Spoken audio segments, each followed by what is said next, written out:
What's up guys? Welcome back sa aking YouTube channel. Well guys, para sa mga bagong viewers ko at syempre para sa mga loyal subscriber ko, gusto ko muna magpakilala sa inyong lahat. Well, my name is Ariel Sarili at meron na rin ako mga social media accounts, kaya naman i-follow nyo ako sa aking TikTok at sa aking Facebook page. At syempre, huwag nyo pa rin kalimutan mag-subscribe sa ating YouTube channel. So, let's go back para sa ating video for today, which is another request granted mula kay Mary Ann Cortez. Guys, matagal-tagal ko rin hindi nagagawa ng compilation itong love team na to mula sa pamilya na. So, may idea na ba kayo kung sino sila? Kaya naman mag-ating patagalin dahil excited na akong panoorin sila MJ Encabo and John Fred Padillo. 3, 2, 1, go. Me? Obsessed with you? Gawa pa talaga ito yung John Fred, no? Oh? Dito ang kitang tatlo eh, oh. Sabay na sabay sa tugtog eh.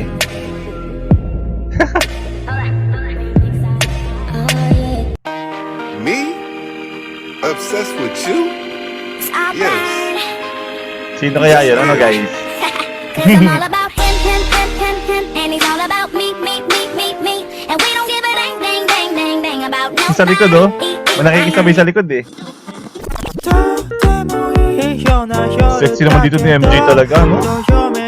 Haba pa rin ang buhok. Ito yung na-miss natin guys sa kanila eh.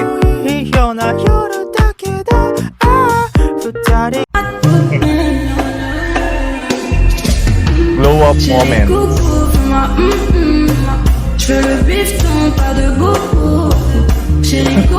Pakit lang eh, no?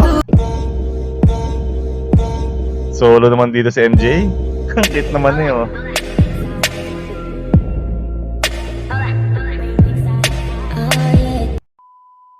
Post muna tayo guys para i-shoutout si Gerald Palmes. So, shoutout sa'yo, Gerald Palmes. Ingat!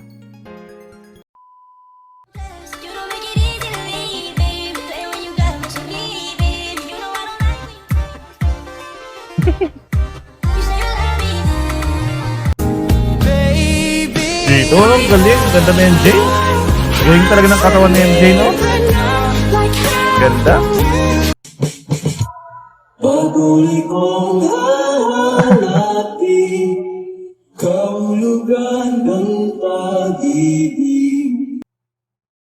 Well, that's for this video guys, and I hope one day mapanood ulit natin magkasama sila MJ and John Fred sa mga TikTok videos nila.